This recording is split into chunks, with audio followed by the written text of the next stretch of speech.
Selamat pagi, siswa baru kelas 7 maupun siswa di kelas 8 dan kelas 9. Saya Himawan akan menyampaikan informasi yang perlu diketahui, apa yang terjadi, apa yang harus kita lakukan di tahun ajaran yang baru ini, ya, yang berhubungan, terutama yang berhubungan dengan kurikulum. Nah, ini saya akan sampaikan dulu. Yang pertama adalah tentang KBM. KBM kita akan laksanakan secara online, ya, jadi tidak seperti biasanya yang tahun lalu, ya. KBM itu akan dilaksanakan dari hari Senin sampai dengan Jumat sesuai dengan jadwal. Jadwalnya itu nanti disampaikan oleh gembala. Nah, untuk satu hari KBM itu hanya ada maksimum 3 mata pelajaran. Kemudian jam KBM-nya itu adalah dari jam 07.30 sampai dengan maksimal jam 12. Jadi tidak semua hari itu sampai jam 12. Untuk KBM online itu platform utama yang akan kita pergunakan adalah Google Classroom dan Zoom Meeting. Cuman ini tidak harus atau wajib menggunakan seperti itu terus, tidak, ya. Jadi kita juga menyadari tidak semua siswa itu mempunyai perangkat yang memadai dan lain sebagainya, banyak kendala di lapangan. Jadi intinya adalah kita akan melaksanakan segala sesuatu yang dibutuhkan. Jadi sekolah siap untuk mengerjakan segala sesuatu yang dibutuhkan agar KBM bisa berjalan dengan lancar. Jadi contohnya seandainya pakai menggunakan Google Classroom atau Zoom Meeting nggak bisa, ya, bisa menggunakan WA nggak bisa menggunakan email masih nggak bisa. Misalnya kalau perlu siswa misalnya harus datang ke sekolah untuk mengambil materi juga oke juga, selama masih tetap menggunakan protokol kesehatan yang sesuai, ya. Jadi sekolah siap untuk melakukan segala sesuatu agar KBM online ini berjalan dengan lancar.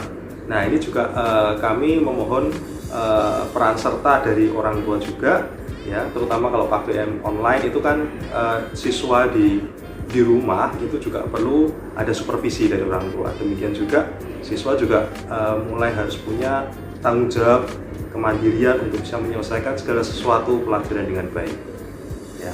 Kalau ada sesuatu apa yang dirasa mengalami kesulitan, jangan sungkan, jangan ragu untuk berkomunikasi ke sekolah.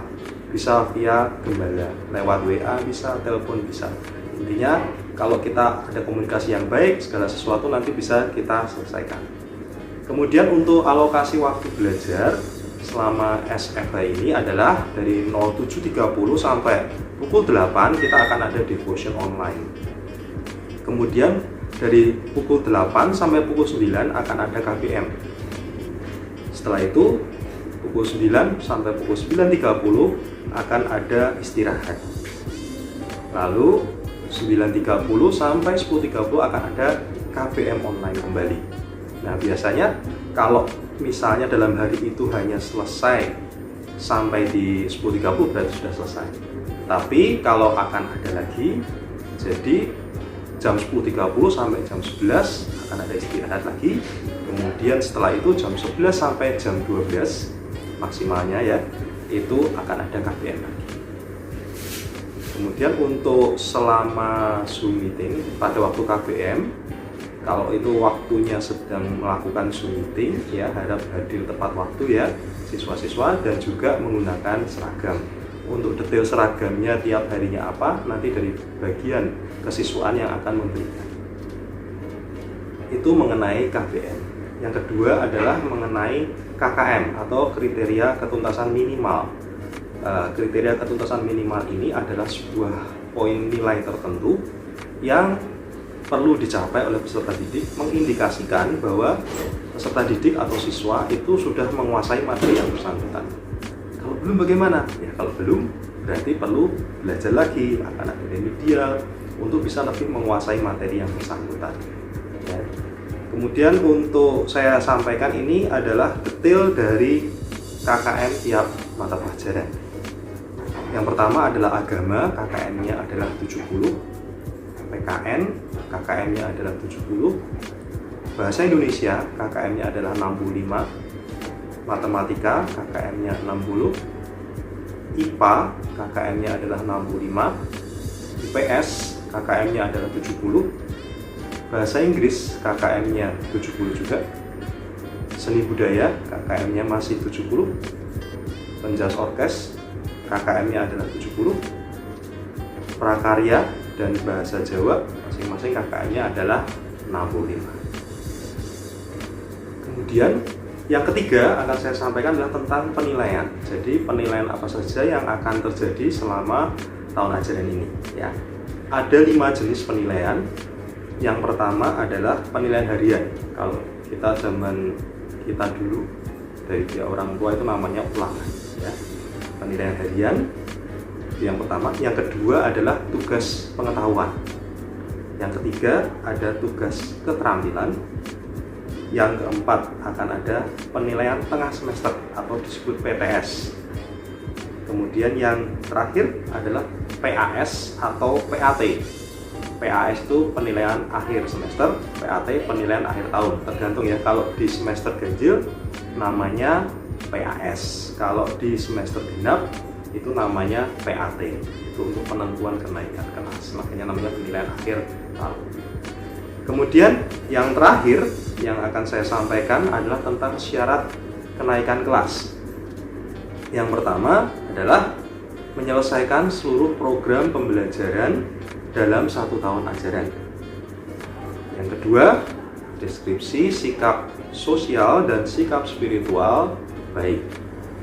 Yang ketiga, maksimal hanya boleh ada 2 mapel atau 2 mata pelajaran yang nilai pengetahuan dan atau nilai keterampilannya di bawah KKM di rapornya ya.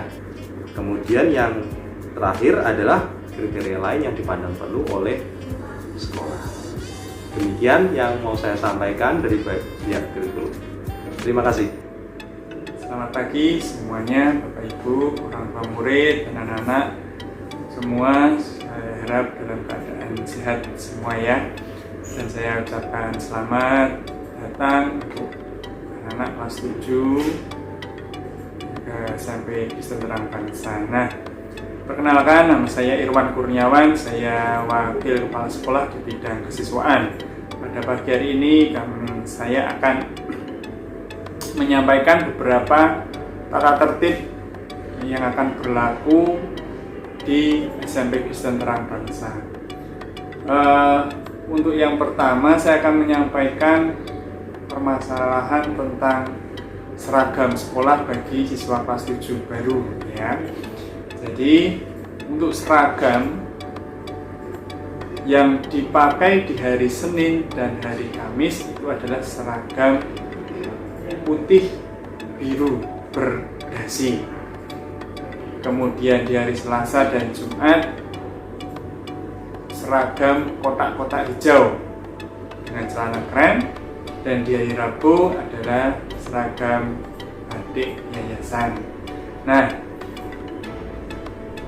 kemudian seragam ini nantinya selama SMA ini ya, ini untuk semua siswa dari kelas 7 sampai kelas 9. Seandainya nanti ada mata pelajaran yang menggunakan Zoom meeting, maka semua siswa diwajibkan menggunakan seragam.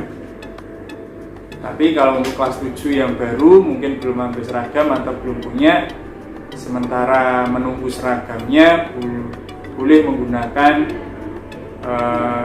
kemeja bebas. Tidak diperbolehkan menggunakan kaos, walaupun itu kaosnya berkerah. Ya. Kemudian tata tertib berikutnya, ya, selama SMA ini, seandainya murid, ya, siswa berhalangan mengikuti Zoom meeting, ya, maka siswa diwajibkan untuk menginformasikan, ya, minta izin kepada gembala bahwa berhalangan mengikuti Zoom meeting. ya, karena nanti akan ada absennya. Kalau misalkan tidak ada izin ya, dan tidak muncul di Zoom meeting, maka akan dianggap membolos.